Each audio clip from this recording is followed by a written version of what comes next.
Roberta Abdul Salam, Present. Robbie Ash, I'm here. Stacy Blakely, Present. Jim Durrett, Present. William Floyd, Present. Project Frierson, Present. Ryan Glover, Frida Hardage, Present. Russell McMurray, Al Pond, Present. Catherine Powers, Present.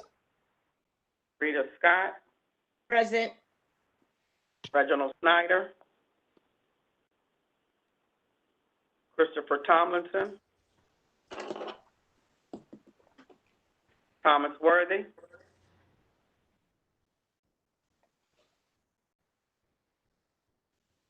there are 10 board members present. Thank you, Ms. Huff. May I have a motion to approve the minutes of the March 18, 2021 External Relations Committee meeting? I move. This is Hardage. Second, this is Roberta. The motion's properly made and seconded. Is there any discussion? Hearing none, are there any abstentions? Are there any no votes? And the motion carries unanimously. The next item on the agenda is a briefing from our Chief of Staff, Melissa Mullinax, on the Railcar Preliminary Design Review, Public Engagement Strategy. Ms. Mullinax. Thank you, Chairman Ash. Good morning, everybody. We have this briefing followed by a demonstration of the QMarkets platform, which is what we are using to solicit and categorize the public feedback on this. David Emery will do that when I'm finished with this briefing, and then we will open it all up to questions. So give me 1 second. All right. So if you could flip to the next slide, please. And I'll just give you guys an overview reminder that the MARTA board approved the contract with Stroller for the new rail cars in November of 2019. And then 2020 was the year that wasn't, and yet everybody kept going. So there's been a lot of early design work on the cars, and we're happy to be here today to be able to show you what some decisions that have been made about how the new cars will at least function, and then let you know where we are on the soliciting feedback for lots of other details on it. If we can go to the next slide, please. I'll remind you that the goal here is to improve the customer experience, and these folks down here are representative of all the different kinds of customers that we have. And I'll say too that the cars that you see there are not what we will have, but we will have something that is along the lines of that, something sleeker, something that also will have exterior lighting to reflect which line that it's on. And we'll get into some more detail on that, but want you to see this, that as we've been making some early functional decisions that do impact the look and feel, we've been very clear that we needed to engage all different kinds of customers in this ongoing process. Next slide, please. So quickly, some of the railcar features that have already been determined are the gangway design. So an open gangway, which is different from what we have now, so that folks can move between the cars. That there will be specific ADA designated areas and specific space dedicated for docking of bikes that will have digital train line designation maps and signs, and a big change in the interior lighting. I'm going to show you guys a sample of some of those as we go through. Next slide, please. So this is the open gangway. This is not the seat configuration that we'll have. This is just an example of the open gangway. Next slide, please. And this image here shows you the digital line map. So right now, of course, in our trains, we have all static print maps. We will still have printed maps, but we'll have this digital line map that shows people where they are, what's coming next, and we'll, of course, light up. We'll have digital points of interest boards and digital advertising, which I think will make a big difference in the feel inside the train. Next slide, please. So this is, on the left is what we've decided to do, to go with central lighting down the middle of the train. And as compared to what we have here on the right, which is our current rail car, which has the lights on the side. And these are, early decisions that we knew we could make that overall would improve the experience. And then we get into the things where we're really seeking feedback and want to make sure we have it right. Next slide, please. So the name of our campaign is Your Ride, You Decide. And I hope you guys have seen this throughout the system, and you might have even seen it on your web browser, those sort of annoying pop-ups. We have a pretty significant paid media buy with digital to get folks to, to drive them to the website. It's marta.com/yourride. And then from there, there's a lot of information on that site, and then it drives them to the QMarkets page. So next slide, please.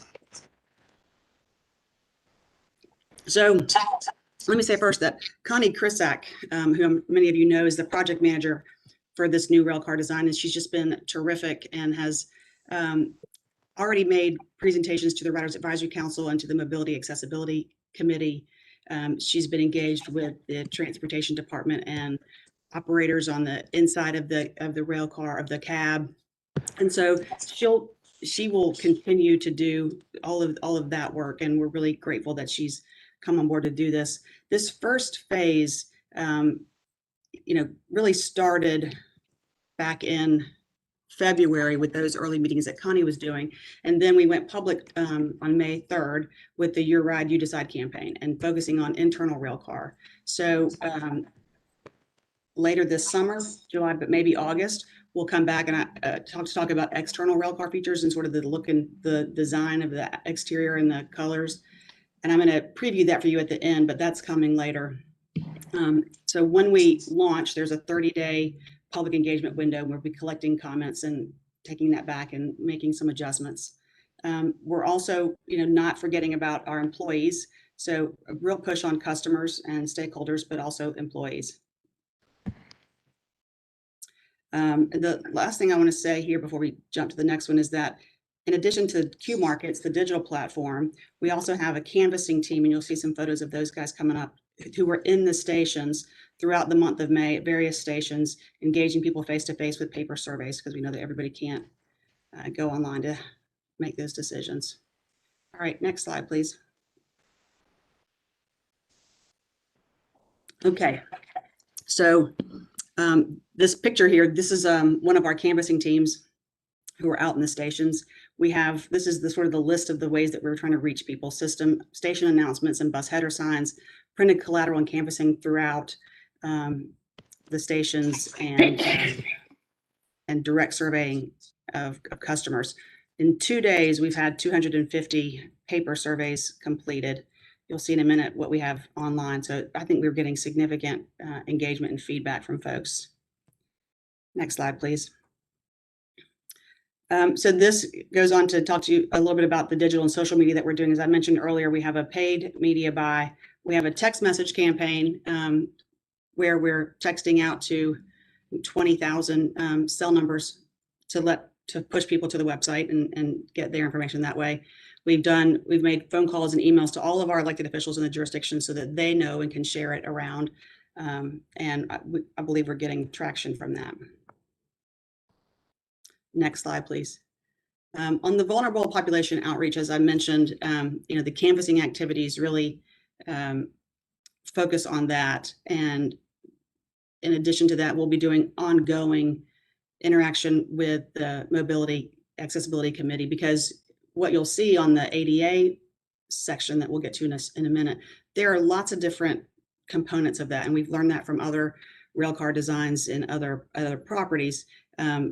Things as, sort of that you might not think about the height of the grab bars and the stanchions, and having enough space for people to turn around or to be sitting next to their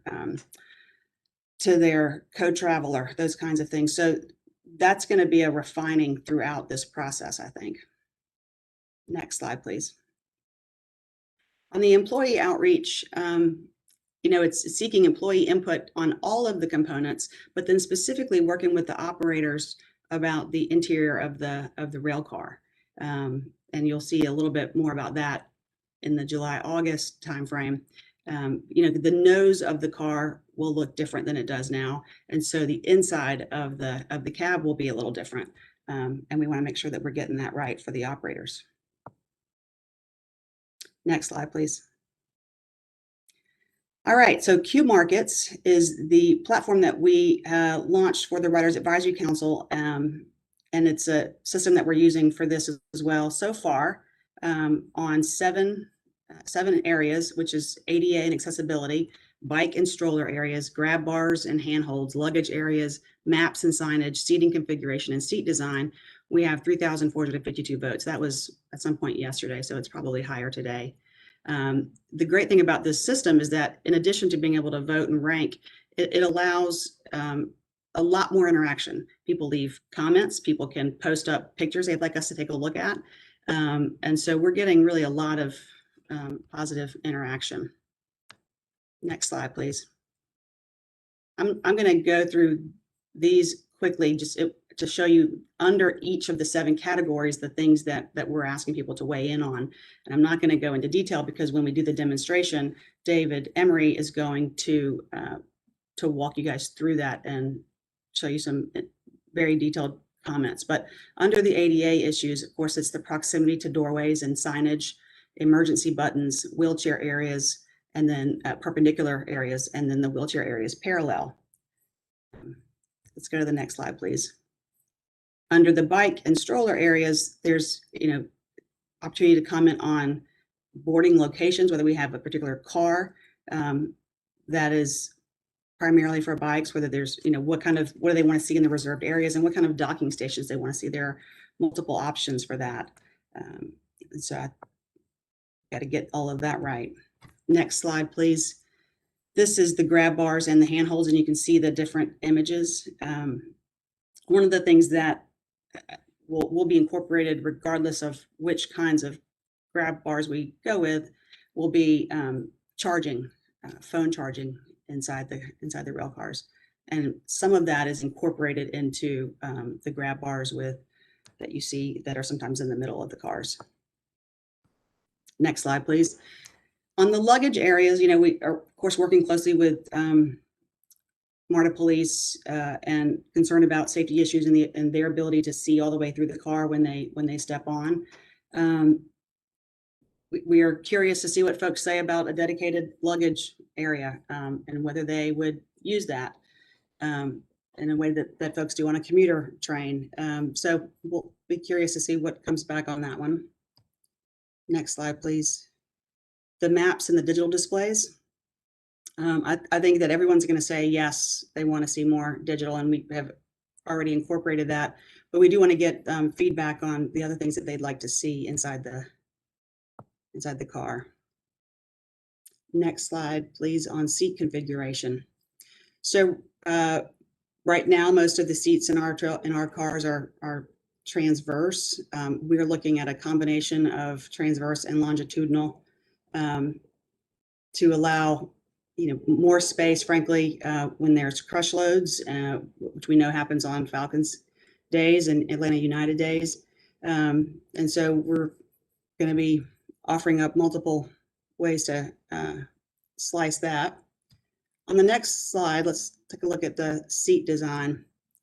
We actually, again, so what we've learned is that something as simple as the length of the seat and the recline of the back, a simple adjustment can make a huge difference. So we'll be testing those out. Once down the road, when we're clearer about our exact seat that we'll be using, we'll have them live and in person. We have some samples right now in headquarters. If you guys were in the building today, y'all will be able to sit down there and take a survey about the area. And we're going to wait and see what feedback we get here. All right, next slide, please. So what's left is that we have 10 more days of outreach and engagement because for this phase 1. We have continued canvassing activities. We have the paid advertising that's going to continue. And then we will move, sort of pull that back in and analyze that. And as we prepare for the phase 2 public engagement. And I think I mentioned, hang on, that the phase 2 will be largely about exterior features and colors. And we hired, well, Stroller hired with our input, a design firm called Sunday Afternoon.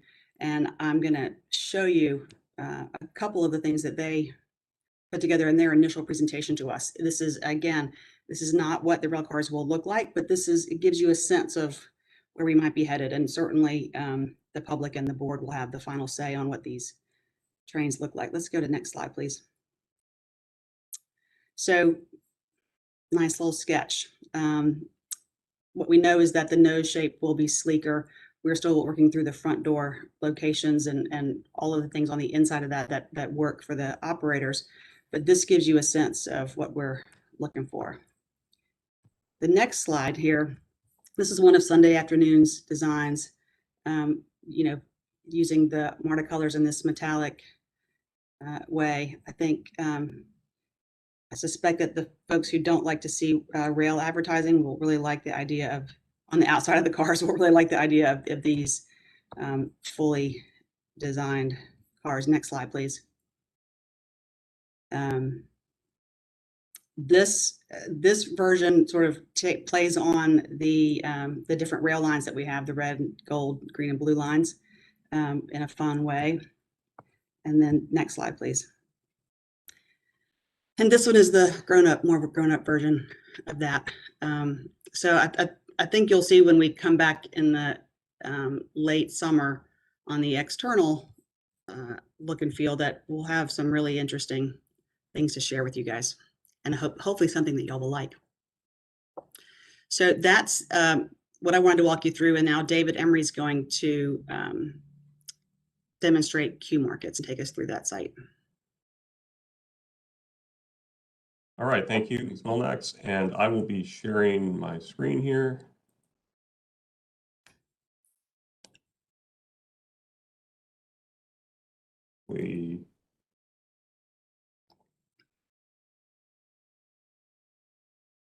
Hopefully y'all can see this now. You should be seeing the MARTA homepage at the MARTA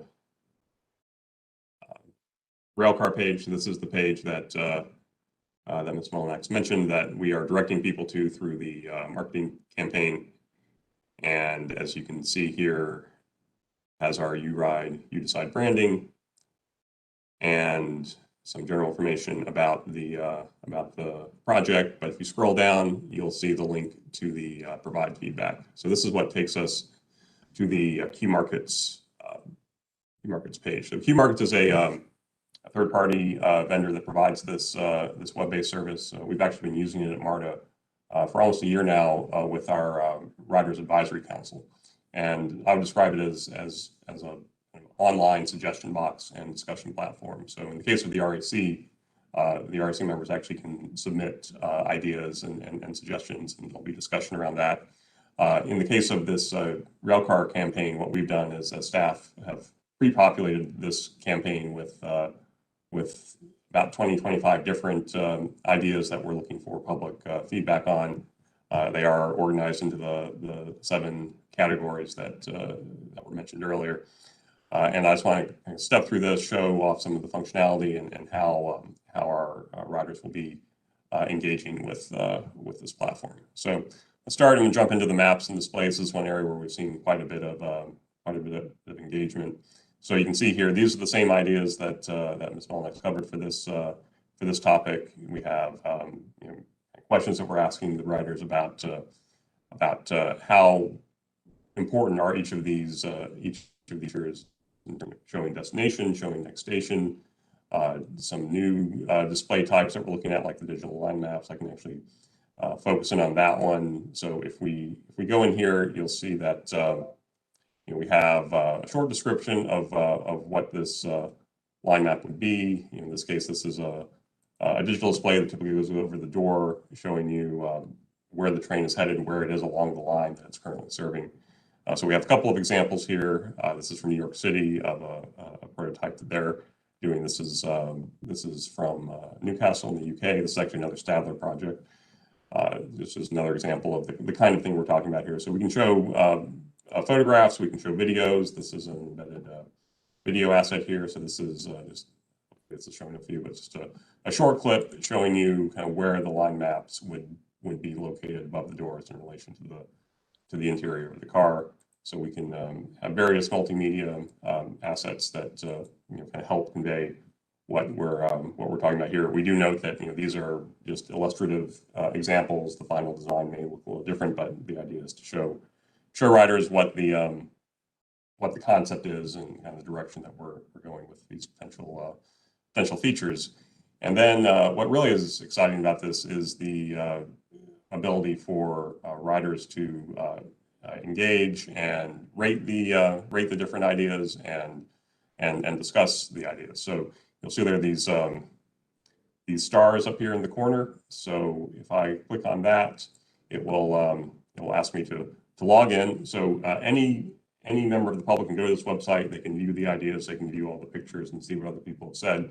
If they actually want to leave a rating or a comment, they do need to create an account. It's a pretty straightforward process. This is the account sign-up page. We just ask for the name, email address, password. They have the option to give their zip code if they want to, but that's optional. And then it's a pretty easy process to create an account. So I'm going to go back to this page. I already have an account created that I'm going to use to log in. So I'll go ahead and log in. And so now I am logged in using my account, and I can now actually interact and engage with specific ideas. So say I want to give this a 5-star rating, I can do that here. It'll say thank you for my vote, and my vote is now registered. You can see here's the current status of the voting. So 253 users have voted on this idea. It has an average rating of 4.9. This is one of our better performing ideas at this point. So that's 4.9 out of 5. So these ratings range from 1 to 5 based on an average of all the star ratings that our users have submitted. And then you can also see the comment section. This is generated a pretty robust discussion here. We have 35 comments total, and you can see people having quite a number of opinions and suggestions. These are all people who signed up for the page. There is the option to submit a comment, anonymously if someone would rather not have their name attached to it. So that is an option that some users are choosing. But you can see people can submit comments and attach images or videos even to the comments, and some people are going as far as saying that here's the layout that I would suggest. So people are I think getting pretty engaged in this. I think we've been very pleased and impressed by both the level and quantity of engagement, and also just the thoughtfulness of the discussion on this site. So I can encourage you to go to the site. You can read through the comments. Obviously, we'll be tracking all of this. There are about 10 days left in this campaign. At the end, we'll be putting together a report that summarizes the obviously the rating for each idea, and also what the key takeaways are from the discussion. I will note that with the voting, I can or any user can change their vote. Maybe they read through the comments, decide, okay, actually I think this is a 4 rather than a 5. I can do that, and then I can also cancel the vote if I decide not to leave the vote after all, which I'm going to do here, so this doesn't actually affect the outcome. So that's one example of this particular idea, which is for line maps. I can go back to the main page. Ms. Molnack's already walked you through the different ideas. I don't need to go through each one in detail, but I can just show you some other examples here. There's a way to switch the view to this list-based display, which I find a little bit easier to read, and it also lets you see the votes and vote all from one page. But one thing we'll do in some cases is ask for just different approaches or ask people to evaluate different ways of going about a particular particular design question on the car. So here in the example of ADA accessibility, we ask about what do you think about the wheelchair as being parallel to the car versus perpendicular? And so you can see in this case, based on the ratings, the perpendicular one is a little bit better rated at 4.3 versus 3.2. So that's the kind of thing that we can take, look at also the comments that people leave and use that to inform our decision about these kinds of design areas. I can also say for seating configuration is another good example of that, where we're asking for opinion about different qualities that we might be focusing on with the seating configuration. We already talked about the open gangway design, but here we're asking people to rate, how important is it to be able to move through the train easily versus having more standing room versus leg room. So again, you can see how these different areas are rating in comparison with each other. And again, we're getting pretty good engagement, I think, across the board. Most of these areas have 20, 30 comments, and we still have about 10 days in the campaign. Here's another example where we have a short video clip just kind of showing you sort of walking through the train. We're really trying to give people an idea of like what this could look like and try to stimulate as much feedback and discussion as possible. So that's just a quick overview of what the platform can do. Again, I invite you to visit the site. If you want, you can sign up for an account, leave your own ratings and feedback. We have some instructions just about how to use the page here. And then finally, we do have an email address that we've set up. If people have any general comments that maybe aren't covered by the topics, and we are getting some feedback through that mechanism. So again, I encourage you to take a look at the site. I think we've been very pleased so far with the kind of engagement that it's getting, and certainly this is the type of rider outreach we'd like to do more of in the future. So with that, I will hand it back to Ms. Molnax.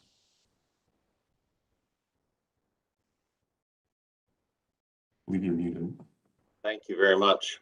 Are there any questions or comments? Question, Mr. Chair. Absolutely. Thank you. Going back to Ms. Mullinex's presentation, the designs are interesting.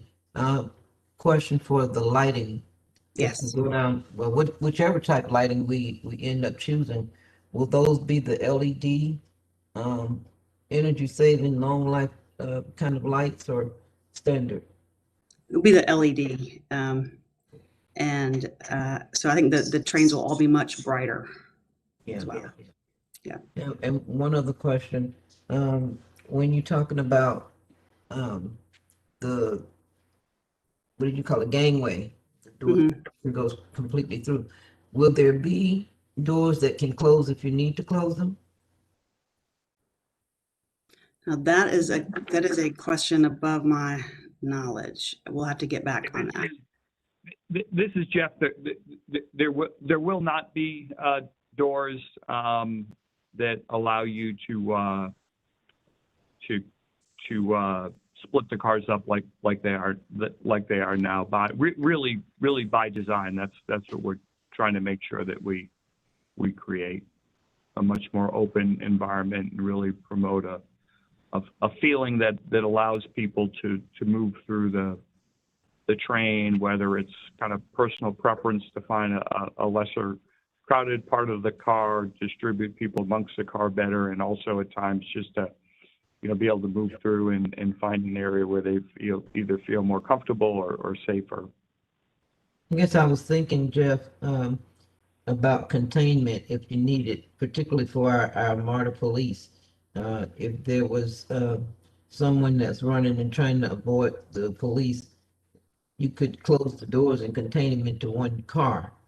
But if there are no doors, you can't really do that. Yeah, we have talked to and considered safety here, and we in order to contain someone, clearly, if appropriate, right, these are policing decisions, not general manager decisions. So, but you can contain someone on that 4-car train, and from a security perspective, really what this does is, we routinely have police officers or protective specialists or even a rail supervisor who's wearing a uniform in a car, but right now, unless you happen to be in that car, you can't see that person. So this just really provides a significantly higher level of kind of, awareness of our patrons around where our uniformed personnel, whether police or protective specialist or,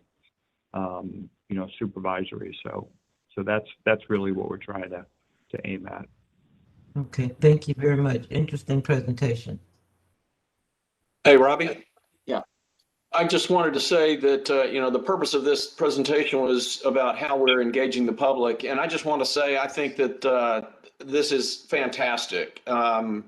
Melissa, you, the team have done, in my opinion, an outstanding job of providing opportunities for public input. And I thank you for sharing it, because it gives me confidence that we're doing everything that we can. Great, thank you. Thanks, Jim. Anybody else? Robbie, Yep. Mr. Mayor. 2 quick questions. One is, who's paying for this? Is this separate from the car purchase price? And this is something MARTA's doing? Just so I understand who's funding this or where it's coming. It's coming out of your per diem, Bill. Well, and that's okay, because it won't go far then. Yeah. Oh, So there are a couple of answers. The general outreach is funded through the External Affairs Department and our staff. The contract with Sunday Afternoon is coming out of Stadler, and it's part of the purchase price. Okay, it looks outstanding to me, but I just wanted to know where the money was coming from to do it, because, now, and all this is very nice and looks very important, but the complaints we're going to get about technology, Wi-Fi, where is that? Where's the study about the new technology and how it's going to fit into these cars? Where's the conversation about that going to happen? Well, so that conversation about the cars is definitely happening, and I'll share with you also that our cybersecurity team is plugged into that conversation. I'll point out too that the Wi-Fi issue on the trains is about the tunnels, and we have a separate solution that's getting better, quarter by quarter on that. So it's being addressed. It will be addressed, but the tunnel situation is going to, will remain a challenge, and the technology will get better in there, and it will get improved. Okay, and I appreciate that. My concern is that how do we keep up with it, and somebody has got to be smart enough to figure out where it's going to be in 3 years and what we need to do to be ready for that. And maybe that's not a train car issue, Melissa. Maybe it's another issue altogether. I don't know. Well, I can share with you that I think we've got one of the smartest guys in the city thinking about that, and that is David Emery. And David, I don't know if you want to share anything about sort of our early feedback to Stadler about the speed and controlling of the systems, because there's a Wi-Fi on board for the train control, but then David has been very good and strong about pointing out to them that there's a separate system for passenger engagement. So David, anything you want to say? Yeah, I can just add that, I think that is the conversation that we're having with Stadler, and it's, I think, informed by our experience with Wi-Fi on the buses, Wi-Fi on the existing trains. I think we've learned some lessons and some best practices around, how do we kind of address the security concerns, making sure that the kind of critical, safety sensitive traffic is separated from the general purpose public traffic. So, we've definitely had some conversations between IT and cybersecurity and the Stroller team, and those will continue. And I think that interfaces with some of the technology, the customer-facing technology features that we talked about in this presentation, with maybe new displays and audiovisual systems. So I think we definitely want to look at this as all being connected, and we really want to make sure that the technology on the cars is state of the art. And I think we're having good conversations around that, and I'm excited about where we're going. And okay, thank you. Mr. Ash, can I just add some short commentary here, if that's okay? Sure. And when you get done, I'd want to follow up about a question about the displays and advertising. And but go ahead. Go ahead. This is a good. Oh, okay. So I just want to mention that in general, I mean, I just want to point out, and it may be real obvious, but it's important to point out that I think the organization is at a place where customer engagement is just becoming how we do business, and that's just so exciting to me. I think the dividends of Melissa and her organization, combined with David Emery, who is now under Rhonda Allen, and that customer experience group, I think we're really bringing to a new level the engagement around our customers on important projects like this, and more to come around things like this. And it's just becoming part of our kind of muscle memory of an organization that we're going to be much more nimble and able to do this as a routine endeavor, as opposed to something special, which is I think critically important to our success, and bringing customers back to our system as we get through COVID-19. And then on the technology side, ride the train every day and use the Wi-Fi every day, and it's highly reliable. This will increase the reliability, increase the throughput of the of that Wi-Fi capability, so that it's more usable from our customers' perspective. And I think that the point that we should all recognize is that by having that highly reliable Wi-Fi connection with our system, that's separated out from those safety critical pieces of our system, that those customer engaging systems can be done so much better. And I've been, Connie has clarified something. The gangways will have a pull down bar to close off a portion of the train in an emergency, but it's more of it's not a door, but it's more of a physical partition, just to kind of keep people from moving through. But that's more for an emergency situation, not like the I would call them the kind of submarine doors where they latch down and lock down that we have now. So thank you. Thank you. And that touches on my question, which is, I assume that we will continue to want to sell advertising on the new train cars. What do we do? I mean, what, if any, thought is going into how do we make the display spaces and options as user-friendly, obviously, as possible, and provide useful information, but also serve our interest of maximizing that advertising revenue? Yes, thanks for that question. There's been a lot of conversation around that, and I'll share that our cyber folks and other properties who have gone to this have struggled through this, so we hope to learn from that. One of the things about digital advertising is that whichever vendor we choose is going to want to upload directly. That's just how they do these billboards. Uploading directly into our train system presents some concerns. And we are talking with the folks at BART and Stroller about how to make this work for the advertisers, whichever vendor we choose, and for MARTA.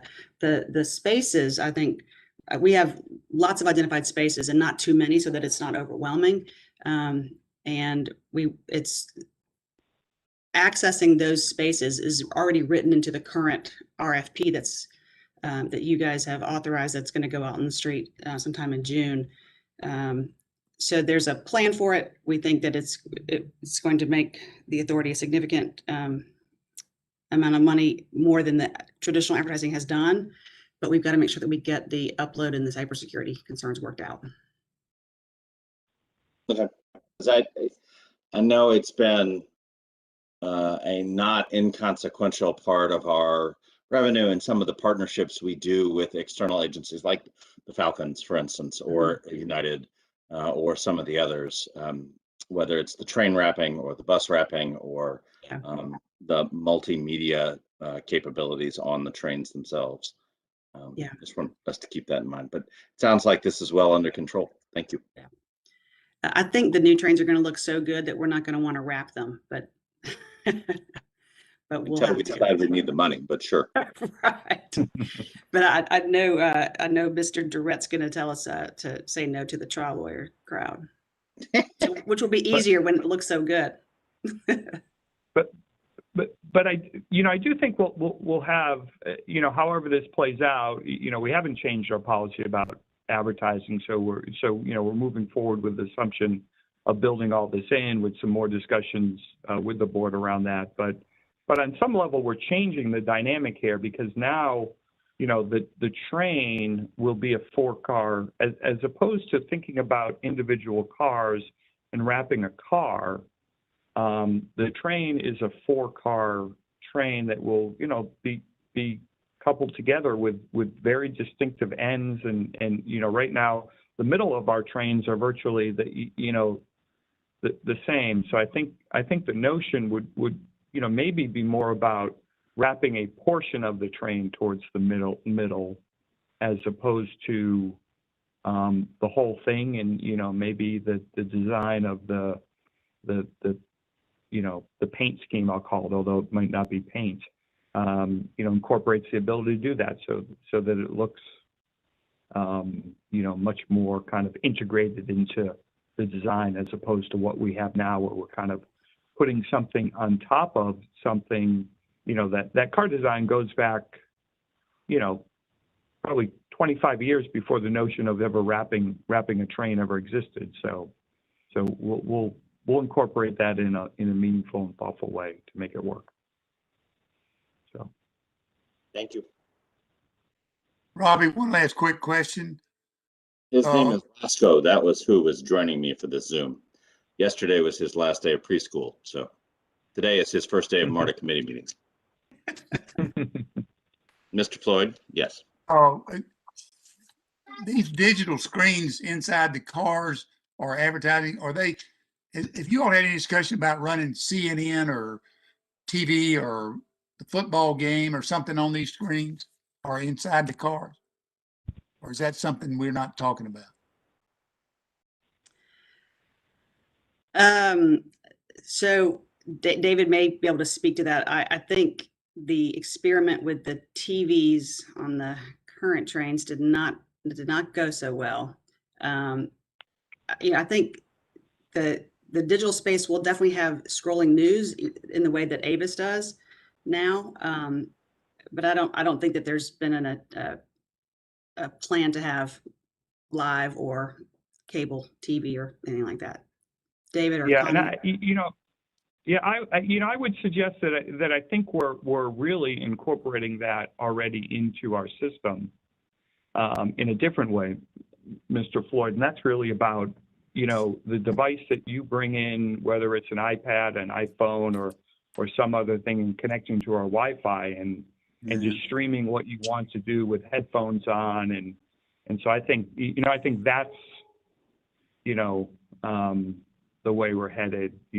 I know my kids who are adults now, and I'm sure board members who have younger kids are, the TV screens are going away and people are using their own devices to stream. I'll look to our closest thing to a millennial we have on this call, and David Emery. Is that kind of what you're seeing happening and how we're thinking about this for our future with this train? Yeah, I think that's true. Obviously, the customer Wi-Fi is a priority, and we want to make sure that supports whatever content people might want to stream personally. I think with the displays, I think some of the displays we're envisioning being fairly dedicated to rider information, like the line maps, for instance, will likely be 100% dedicated to that, so you can just look up and see and see where you are on the train. Some of the other ones may have a little more flexibility. We talked about maybe having screens to kind of show what's coming up at the next station, and there's an opportunity to maybe have some more dynamic content there, and maybe news tickers, that sort of thing. But yeah, I don't think we're really anticipating showing something like a streaming Well, for those or movie. But I think we do want people to have the option for that through through the onboard Wi-Fi. for those of us who still watch cable TV, that's a very hurtful comment, quite honestly. And can I'm you with you, actually Bill. on your So- phone? Can you see TV on your phone? I didn't know. Oh yeah. Next time we're in person, we'll get David to set that up for you. So I don't want to It's suggest really that. hurt. I want you to know my feelings are hurt. Is there any more business to come before us related to the Railcar design review? Or may we move on to the employee resource groups? Not Move to cut on. you off, Mayor Move Floyd. on. Move on. Thank you, David. Thank you, Melissa. The next item on the agenda is Ms. Paula Nash to speak to us about the employee resource groups. Ms. Nash, please. Thank you. So we're going from customer experience to employee experience. Good morning, everybody. I'm Paula Nash, Executive Director of Diversity and Inclusion, and today I'm presenting on a new initiative at MARTA, Employee Resource Groups, or ERGs. As MARTA continues to advance its efforts around diversity and inclusion, it is very important that our workforce feels valued and respected. It is our mission and everyone's duty to create an environment where employees feel a sense of belonging and where different perspectives are represented. One way to move in that direction is to create ERGs. Next slide, please. ERGs are groups of employees who come together based on shared characteristics or life experiences with goals such as cultural awareness, talent development, community engagement, and contributing to organizational performance.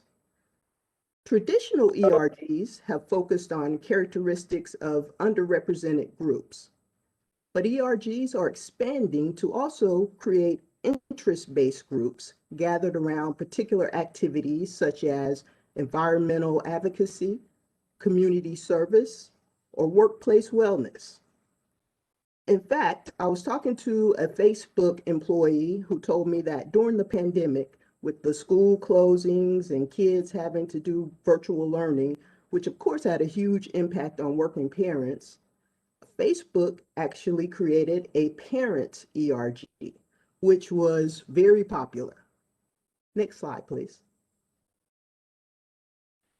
ERGs, and they're sometimes known as affinity groups or business network groups, are employee-led and help to promote a diverse and inclusive workplace, which is aligned with the company goals.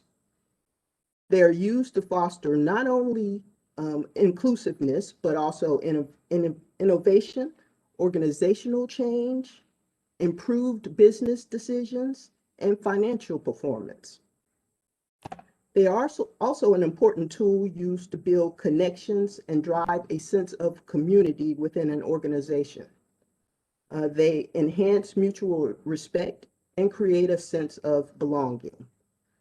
That is why 90% of Fortune 500 companies have ERGs. Also, most companies that have been certified as a great place to work have ERGs. Next slide, please. So there are a lot of reasons that MARTA should have ERGs, such as employee relationship development, inclusive environment, leadership skills development, engagement and ownership, outreach, and for the impact that they can have on MARTA's ability to fulfill its missions. But also, we believe that MARTA employees want ERGs. During this difficult time of both social unrest and COVID-19 related discrimination and violence, employees have reached out to the Office of Diversity and Inclusion, expressing that they wanted something. Now, they were non-specific, most of them, as to what that something should be, but ERGs have been a useful tool during this time of unrest. For example, some ERGs and some companies have had counselor-led gatherings where members and allies felt safe to come together and just express their experiences. Next slide, please. Now, effective ERGs are both top-down and bottom-up, meaning that although they are employee-led groups, they won't work without leadership's support and endorsement. One of the best practices is to have a senior leader as the executive sponsor and a full participant. So this is how we envision the structure. The Office of Diversity and Inclusion will launch the ERGs. We will create structure and guidelines, help to get the chairs and the sponsors. We will ensure that the ERG leaders meet and that members comply with MARTA's policies as well as ERG program guidelines, and will oversee the management of the ERGs. And HR will pitch in to help with some of these things. The executive sponsor will champion the ERG in multiple forums, and they will ensure strategic alignment to business objectives and MARTA's goals and initiatives. They will advocate for the selected ERGs, and then they will attend most of the major events for that ERG. Now, the ERG itself will designate its own chair or co-chairs, and those chair or co-chairs will lead the ERG operations, and they will ensure execution of the ERG goals and missions, and they will, of course, develop effective partnerships with the executive sponsor and any location leaders that we may have. So these are kind of the key roles that we envision. There are other recommended positions or roles based on the size of the ERG group and the established goals of that ERG.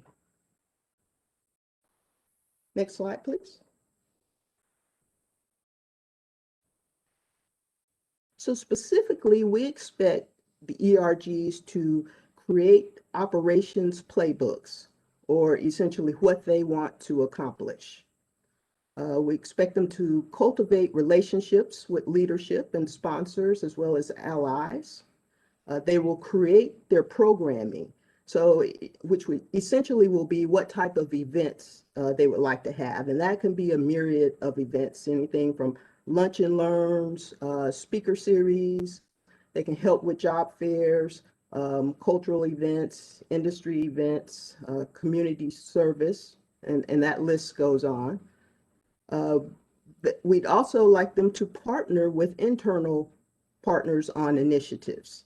For example, they may choose to partner with HR on job fair events, or we'd love for them to partner with the Office of Diversity and Inclusion to help increase the number of minority-owned or small businesses in our supply chain.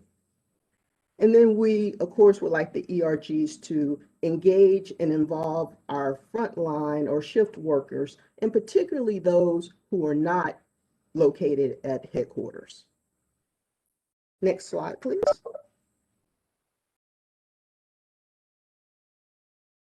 ERG groups that will be created is kind of left up to the desires and needs of expressed by the employees themselves.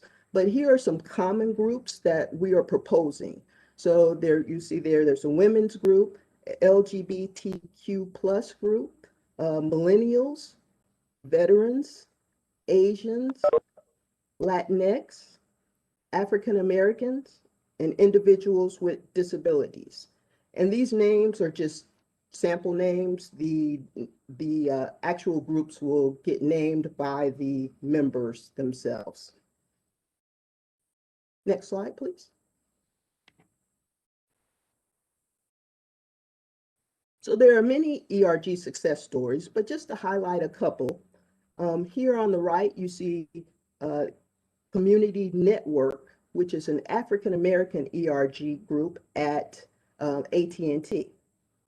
This was AT&T's first ERG, and it has approximately 12,000 members, so it's quite large. AT&T credits this group with their extremely high retention rate and growing leadership presence among African Americans. Now, on the left, we have a more recent ERG, which is Women at Microsoft, and it centers itself on professional development, inspiring women to break the glass ceiling. So their events include not only skills development, but recruitment of women, largely done at women colleges, and developing relationships with women-owned suppliers.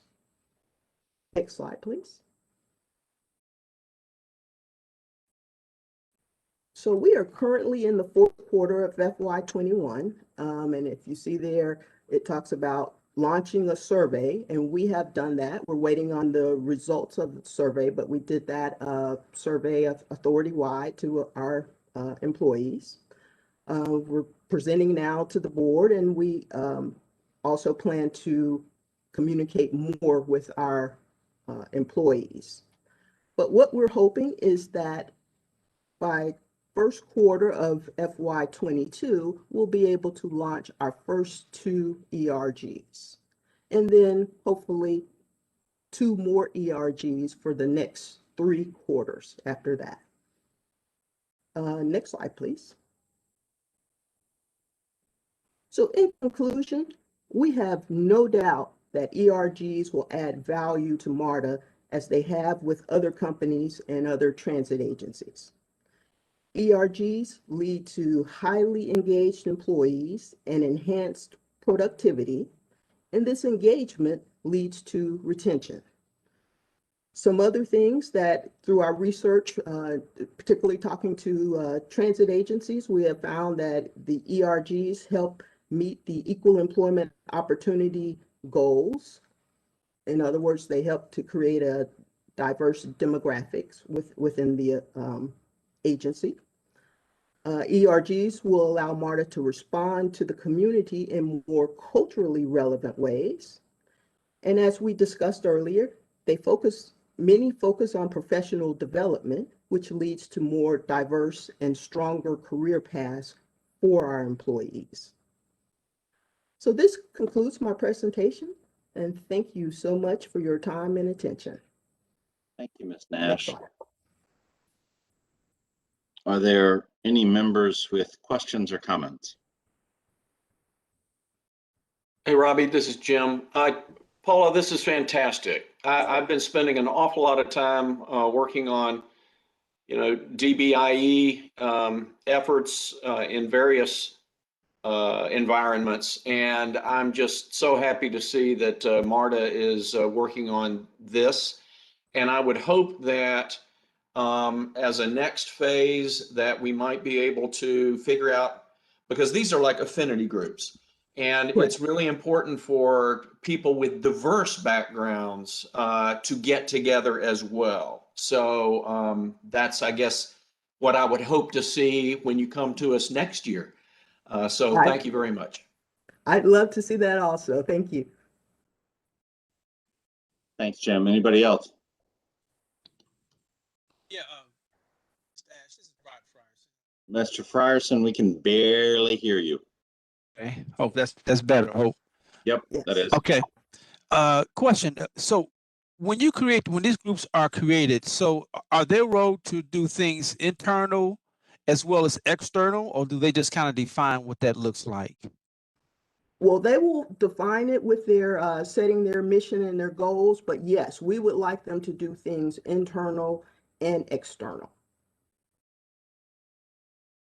So Which is great, because getting them into the community to do things on behalf of MARTA in a very real way, I think is impactful. And so I'm glad to see these types of groups getting formed. I mean, it does allow the employees to participate in something that that they would like to champion. So that's great. Thank you.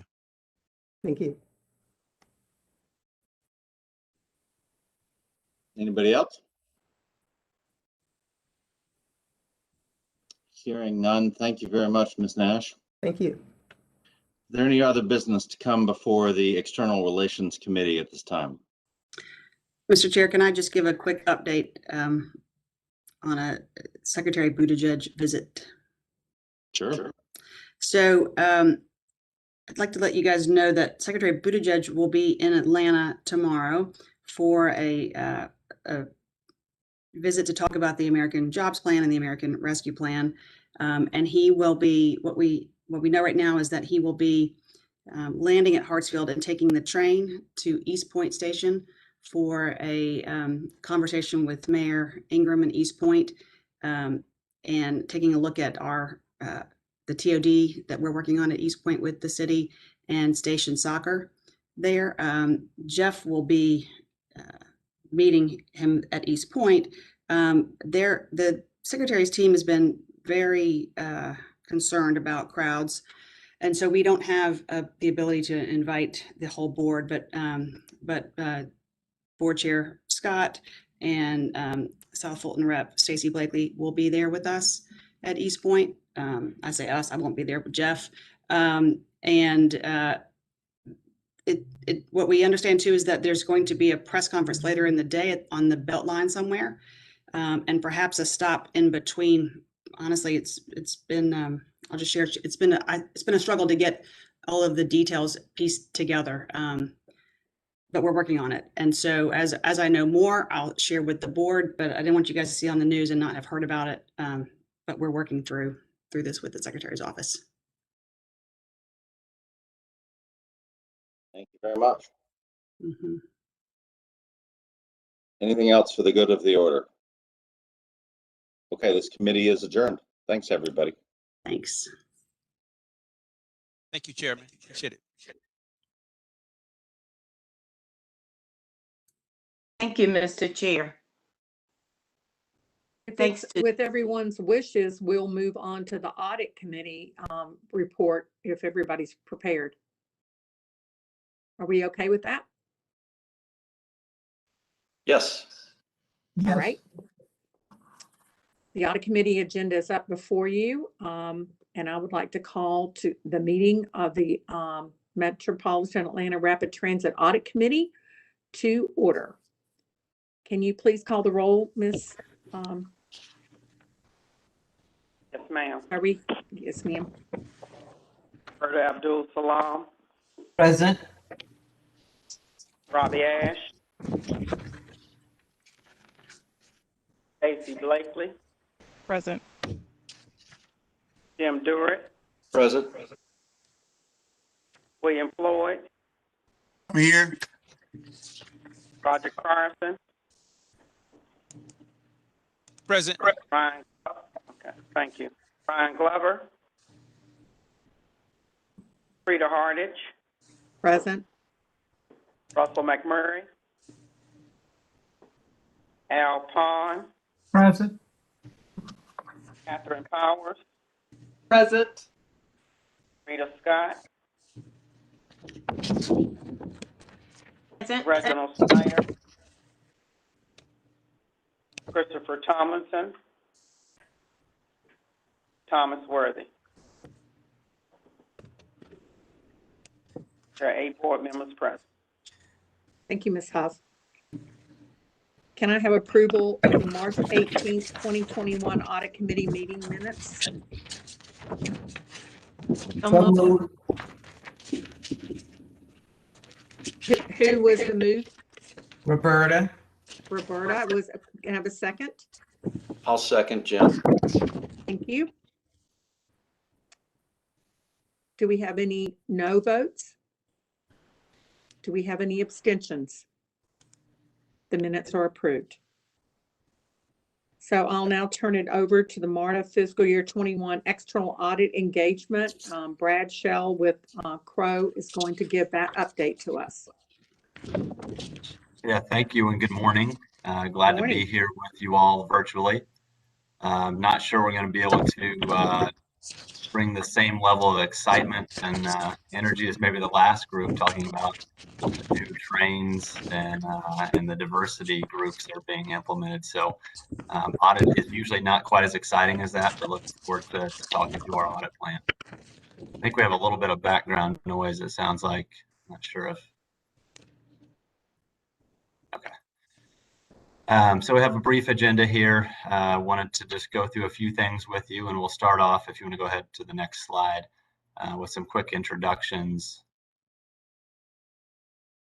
So as Frida mentioned, my name is Brad Shell. I'm a partner with Crow, and looking forward to continuing to work with MARTA. I have been involved for, this is the 4th year now. This will be the 1st year that I will be the partner on the engagement. But the 4th year that I've been involved on the audit team. With me here today, I have Catherine Rushing, manager, and I'll let her introduce herself here real quick. Hi, everyone. Thanks for having me today. Like Brad said, my name is Catherine Rushing. I am the manager this year on the MARTA engagement. This is my 1st year on the job. Very excited, though. I've been at Crow for about 5 years, and I mostly focus on other GASB clients and other transit organizations, both in my home state of Indiana and on the West Coast as well. So excited to be joining the MARTA team this year. Thanks, Catherine. And additionally, we have Stacy Kurnow and Quaisha Russell, who are senior staff at Crow that'll be working on the audit. And then subcontractors, as you may recall, we utilize a couple, Benford Brown and Banks Finley White, and still working on some of the staffing particulars from Banks Finley White who are utilized there, but Tim Watson and Erica Sellers Crook are both from Benford Brown and returning to the audit team this year. So next slide, please. The other introduction I want to make is we always like to just provide a little bit of background and about our firm and what we try to focus on. And as you can see here, we really focus on public transportation and the other agencies that support public transportation. So this is a listing of all of our current or recent audit clients. Some of these are consulting clients as well, but the majority of these are audit related clients. And so you can see we work with a variety of public transportation entities across the country. One that is more recent that is not listed here because we haven't officially signed the contract, but we're also going to be working with BART doing their audit for the next 5 years. So I know that's another peer agency as far as a rail organization. So really just wanted to provide that. I think it's important to share, just to understand that we have a good solid background in this. We're certainly not the experts maybe that your side is in dealing with it every day, but we're also working with a variety of public transportation agencies on a regular basis and hosting Zoom meetings and having discussions with all of the finance and accounting folks across the country. So if you ever have any desire to be involved in those or listen in on any of those Zoom meetings, we'd be happy to send an invitation out to anyone. Next slide, please. Sorry, I keep wanting to click it myself. I'm used to me doing the slides. So as far as the audit deliverables, wanted to just run down this list again. This is similar to the previous year. So obviously we're providing an independent auditor's report. That is the primary reason why you've hired us. So we will be doing our audit procedures, and that'll be the resulting report. We'll also provide a management letter and a SAS 114 letter that would go in association with the audit reports. Separately from that, you'll see kind of in the middle section here, we'll be providing a couple of different independent auditors reports. One is related to government auditing standards, and then the second one is in relation to your major federal programs. And so those are, the second one is specific to just the major federal programs that we'll attest as part of our uniform guidance test. We'll also provide an in relation to opinion on the schedule of expenditures of federal awards. And then lastly, we will be doing some agreed upon procedures again that are required from the National Transit Database. And then we will do the electronic certification of the data collection form. And that's again related to your federal awards. Next slide, please. Okay, so as with everything post-COVID, our audit procedures have had to change a bit. You know, rather than being on site 100% of the time during our audit, we've really switched to performing the majority of our audits remotely. And we did do this last year as well, so it's not going to be anything new to the MARTA team. Luckily, we do have one of our staff members, Anquatia, who lives in Atlanta, so she is able to offer that on-site option should anyone in management, you know, not be able to scan something or not be able to provide something electronically. You can go ahead to the next slide. We mostly use a secure portal called the CRO Secure Information Exchange, or Exchange for short. And this is a secure portal to upload audit documentation. It allows us to make requests and assign those various requests to different members of management, whoever's going to be responding to that specific information request. It really just streamlines the process for getting documents to the audit team.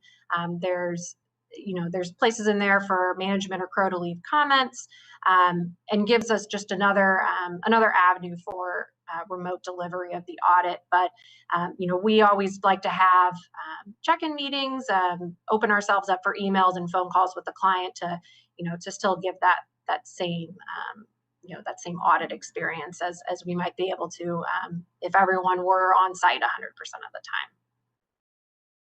You can go ahead to the next slide. And one thing I wanted to touch on there, and you can keep it on the slide, but one thing I wanted to touch on there was, while we plan to deliver at least the interim field work remotely, we will keep it open to potentially coming out on site to do year-end testing, and in future years, the same thing. So our first priority obviously has been safety for our employees and the MARTA employees, and just making sure that we can do things effectively and safely. And as soon as everyone is comfortable with being on site again, if that's the preference of MARTA, we're happy to do so. I do think to some degree what we have found is that some clients have actually preferred us to not be on site as much. I think that has allowed for more scheduled communications, and to allow the accounting and finance folks to really be able to do their what I'll call day-to-day jobs more efficiently during the audit process, versus maybe in the past where it was a little more inefficient for them because they were frequently having to answer questions and prepare information. This has allowed them to schedule that a little bit better. So we're open to that as we move forward, but we obviously have in place the ability to continue to do it remotely as needed. From an audit approach and methodology standpoint, a lot of this is really similar. So, we're not recreating the wheel, and the audit process has had to remain static as far as what we are required to do, even in the remote environment. Last year. So what we're looking at is the same types of things. We're looking all the way from the top down, from MARTA's entity level types of controls and procedures, all the way through included in that is the audit committee's role in that, and as far as any internal controls that the audit committee performs, any compliance there, and any input that the audit committee has. So that's something I would encourage, as we finish up this presentation today, if there's any concerns or risks that the audit committee may think should be elevated in this particular year, or things that maybe changed, feel free to let us know. We really need to know that information so that we can plan our audit accordingly. As we move throughout the audit process here, you'll see we move from the left side of planning to the right side, which is where we want to end up in a reporting and completion of the financial statements and reports. There's a lot that goes in that. So we spend a lot of time in the planning process of trying to determine risks and identify any new risks that are present this year. And that process really goes throughout. So we determine that on the front end, and then we're considering risk and analyzing those risks all the way through the issuance of the report. Throughout that process, sort of what I'll call in the middle, is when we're doing most of the testing, the field work and testing. So that we're going to be testing internal controls. We will also do substantive testing of year-end balances, and we'll go through the timeline of that here in a minute. But that's the high-level view of how we plan to approach the audit. Next slide, please.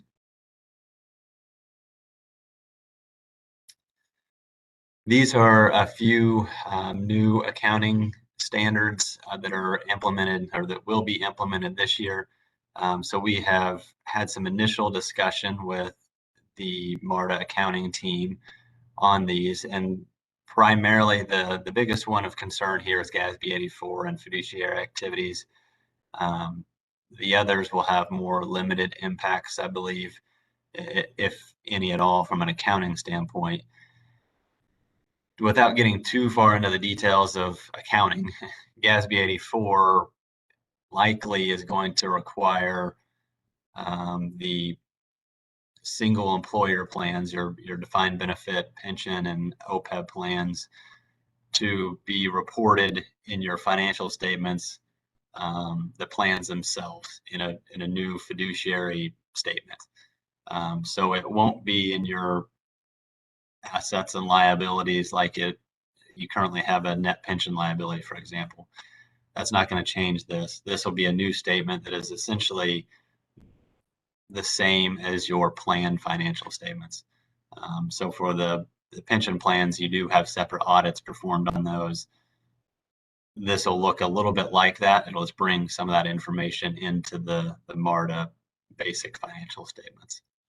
But we are having conversations with, again, MARTA's accounting team to make sure that that is the case, and going through the flow chart to determine that those plans all do qualify and all should be included as fiduciary activities. The other significant new thing this year, obviously, is all of the additional federal funding. So we listed out, the CARES, the CRISA, the ARP funding, and not sure, of course, when all of that funding will take place, when you'll receive that funding.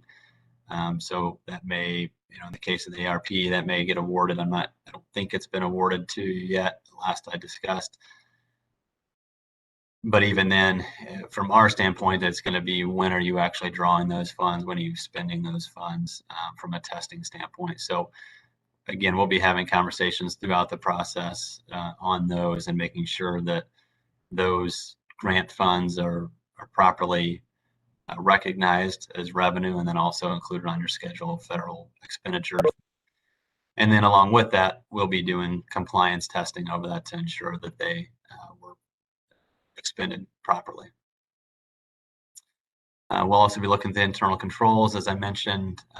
This is probably a little bit less of a concern than it was last year, to be honest, as we went to the fully remote audit process, and you all were doing a lot of the work remote as well. We had a little bit more concern about what are the internal controls look like, right? So are those still being met? Are there being changes, or changes being made there?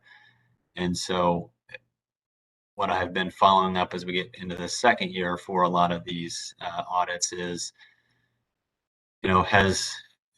now that we are, whatever it is, 14 months into the pandemic and the work environment has continued to evolve, what do the internal controls look like now? Have you made changes to make things more efficient?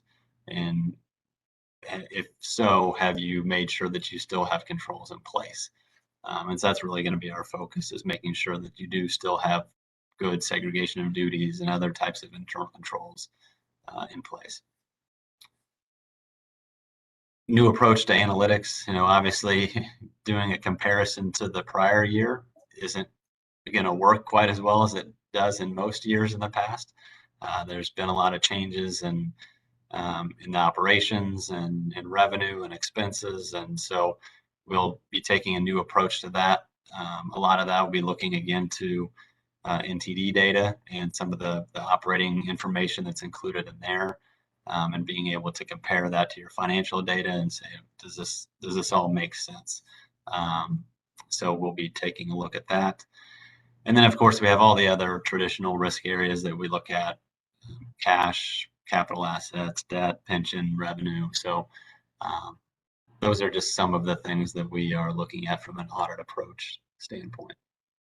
Next slide, please.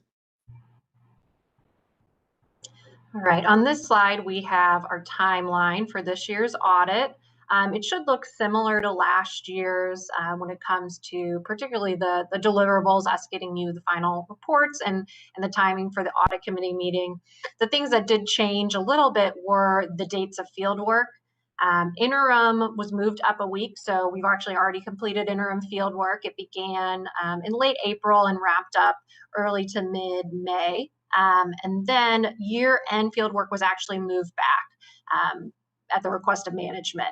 So year-end field work is going to begin in late August, and we should have that substantially wrapped up towards the end of September. And that piece of the field work will include our testing of the financial statements, as well as the single audit work related to all the federal grants. The month of October will have the NTD procedures based on that NTD report that we'll receive in October, as well as this will be the time period where we'll go back and forth with management on the drafts and provide comments, and ultimately get a final report by the end of October. And like I said, the end of November, we would have the audit committee meeting where we'd be presenting those. And ultimately, the CAFR would be wrapped up December 15th. So like I said, similar to last year when it comes to deliverables, some slight changes to the timing of the fieldwork being performed, but nothing too substantial. You can go ahead to the next slide. Yeah, and then the last thing that we wanted to cover was just make you aware of some emerging issues. I think we've talked about some of these in the past. GASB 87 is the most significant here, which will impact the accounting for leases. And while the accounting for it itself isn't terribly complicated, the compiling of all the information to get to that accounting is what's the more complicated piece and the more time-consuming piece. So I know that your teams are already on top of this and looking into this. Trying to remember the years now. I guess it's been probably 2 years now, because it was pre-COVID when I came on site to deliver a presentation, a training on GASB 87 to a number of folks there. And I know at that time they were working on it and starting to gather documents already. So I believe that's continuing on, and we'll continue to work with you all on that to make sure that that gets implemented on time and appropriately.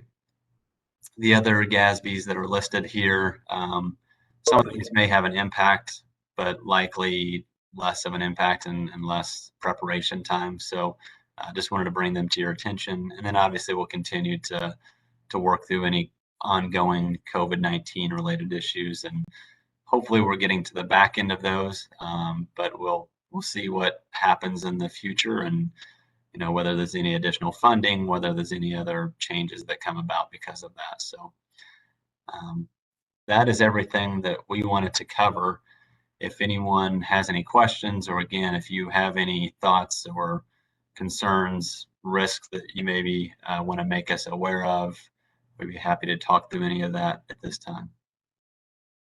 Do we have any questions?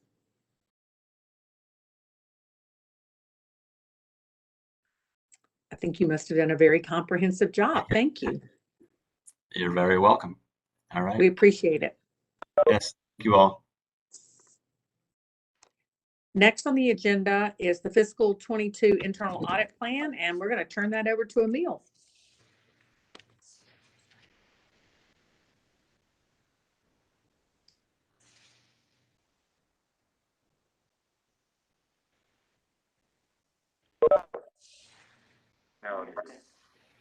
I just realized I was speaking on mute, so I will start over again.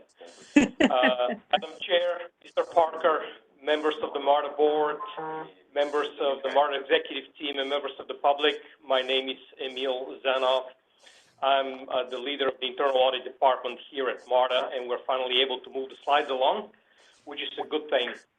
Thank you for the opportunity to present to the audit committee and the board the fiscal year 22 internal audit plan. Next slide, please.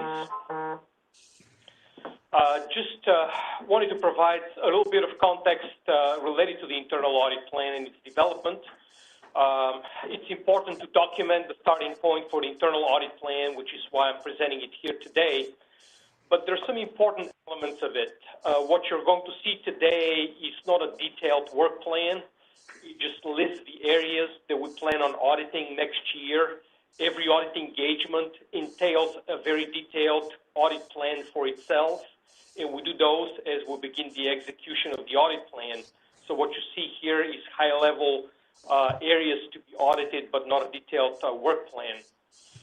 The other very important element of the audit plan is that it's not static or unchangeable, and it should not be. We live in a very dynamic and in many cases very unpredictable times, and changes to the risk profile or the organizational conditions or any special requests from board or the management may require updates to the audit plan. And indeed, in fiscal year 21, we did have to adapt very dynamically to the circumstances of COVID-19 and very significant change to the risk profiles that entailed. Finally, the plan was developed based on evaluation of strategic, operational, financial, and compliance risks, as well as a fraud risk assessment, which is important and also required by the generally accepted government auditing standards. Next slide, please.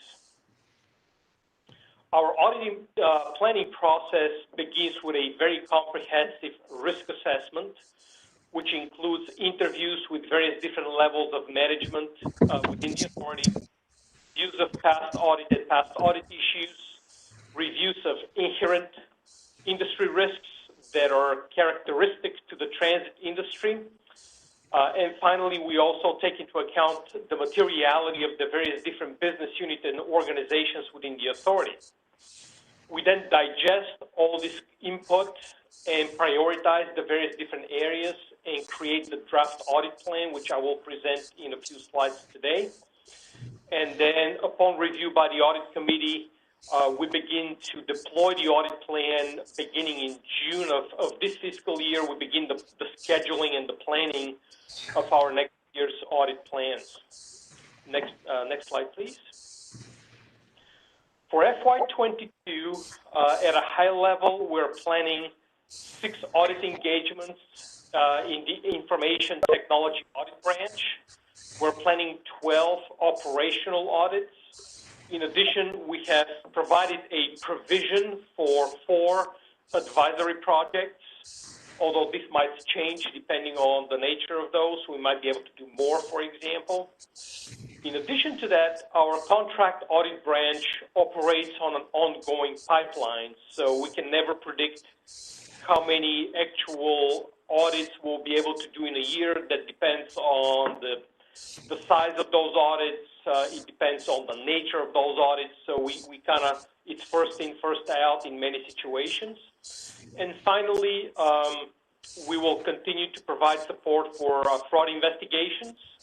And those are done as they come in or as needed With our employees being remote in fiscal year 21, we saw a substantial reduction in the number of phone calls into the fraud hotline.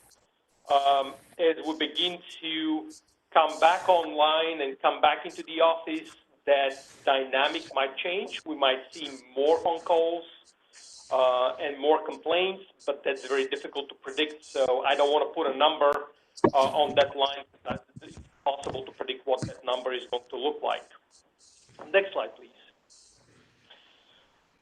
Let me begin with the information technology audit plan, and I'd like to focus your attention to the left column. As many of the MARTA board members know, for the last 4 years, I have made cybersecurity a critical component of the strategy of the internal audit department. And we have produced a number of internal audits in that area so far. We have dedicated significant effort and resources to develop the expertise, the capabilities, and the audit hours so that we can actually conduct productive cybersecurity audits for MARTA. MARTA's information technology environment, from my point of view, is more complex and more complicated compared to the average mid-size organization or mid-size enterprise. And the reason for that is because within MARTA, we have the traditional enterprise environment, your laptops, desktops, servers, switches, all the Oracle and Microsoft Windows software.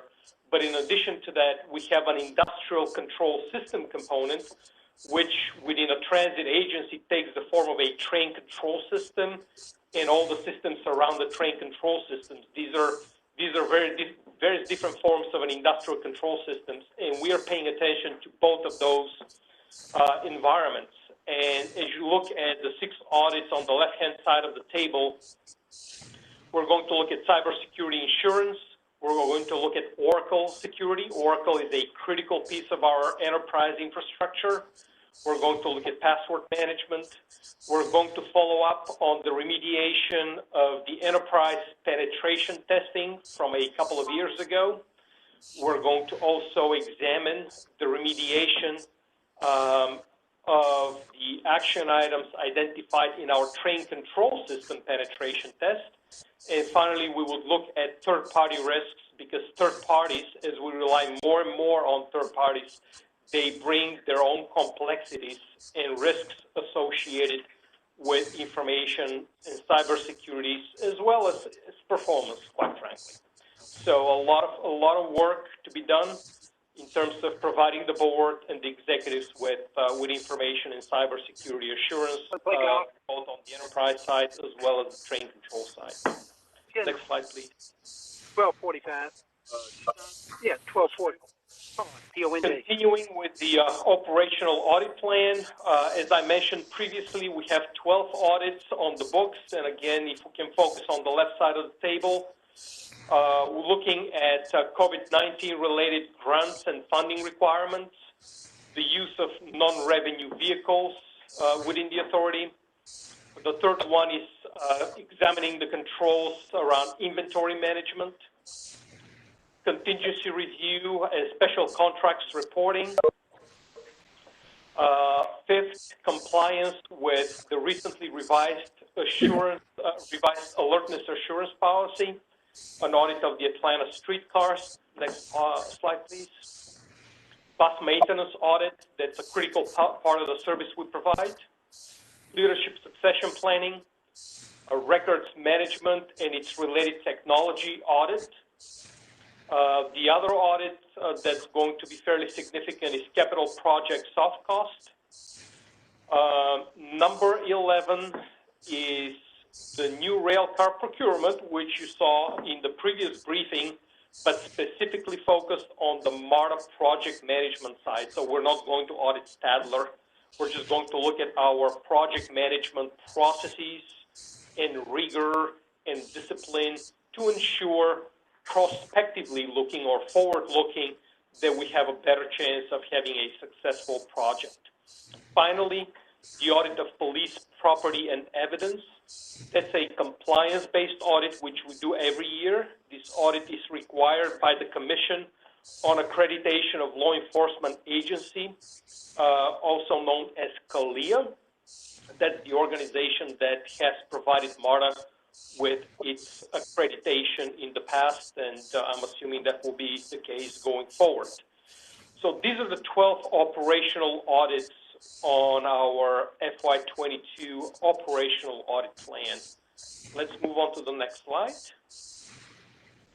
Mrs. Hardage, this concludes this portion of my briefing on the FY22 audit plan. Do we have some questions or any concerns that we need to discuss?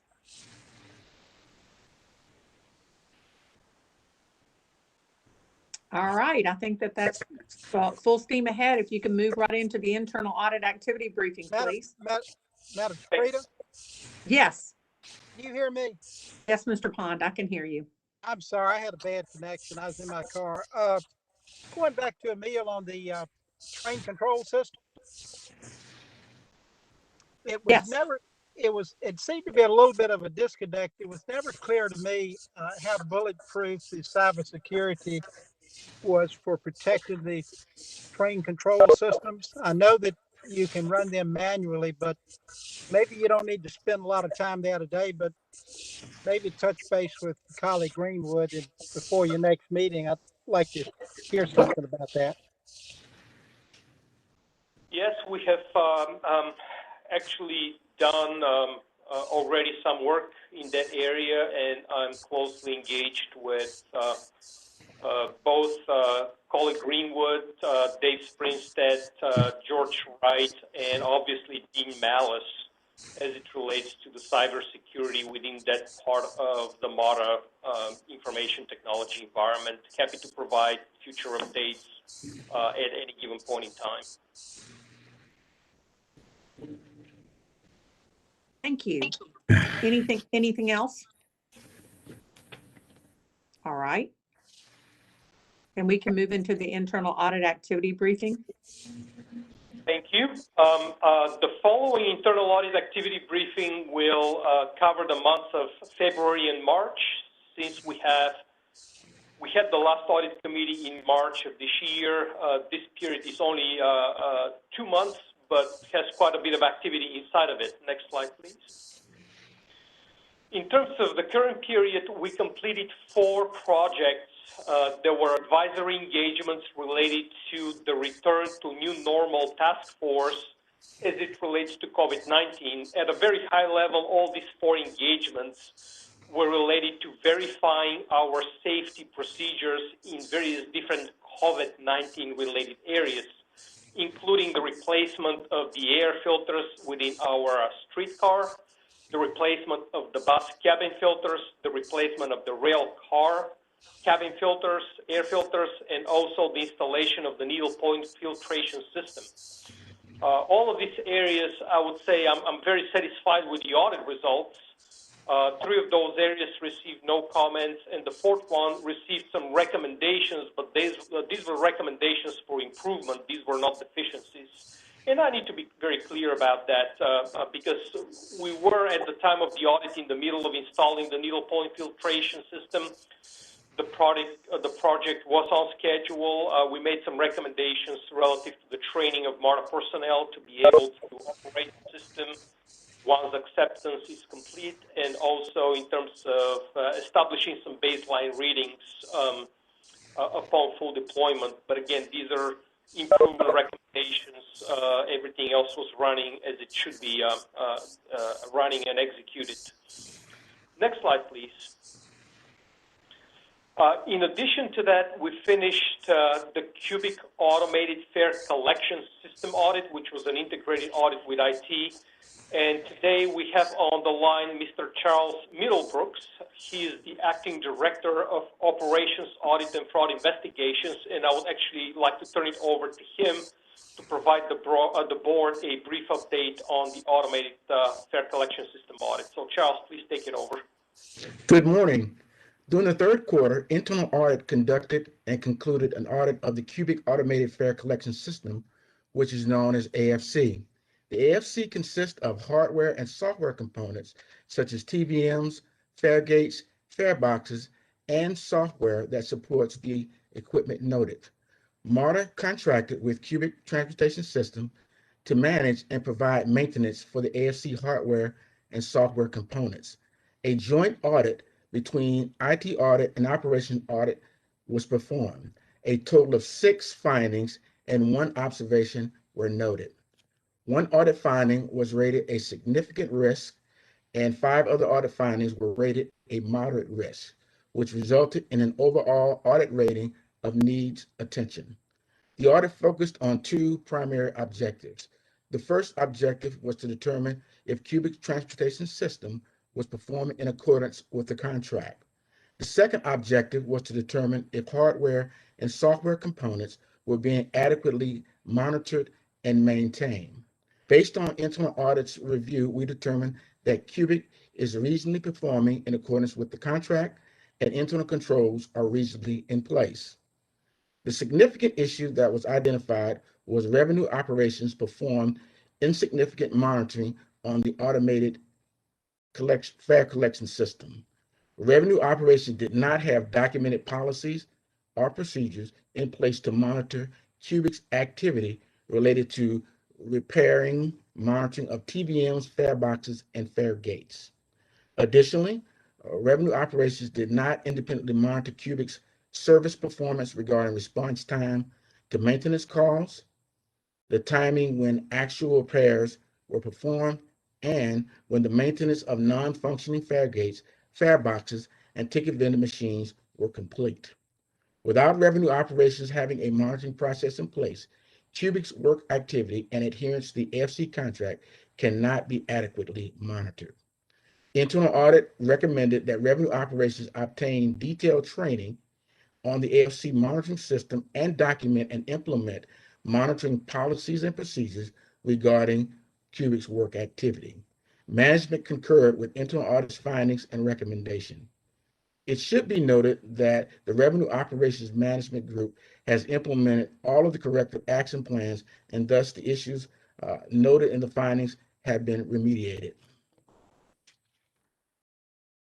The next findings to be presented will be findings related to moderate audit findings.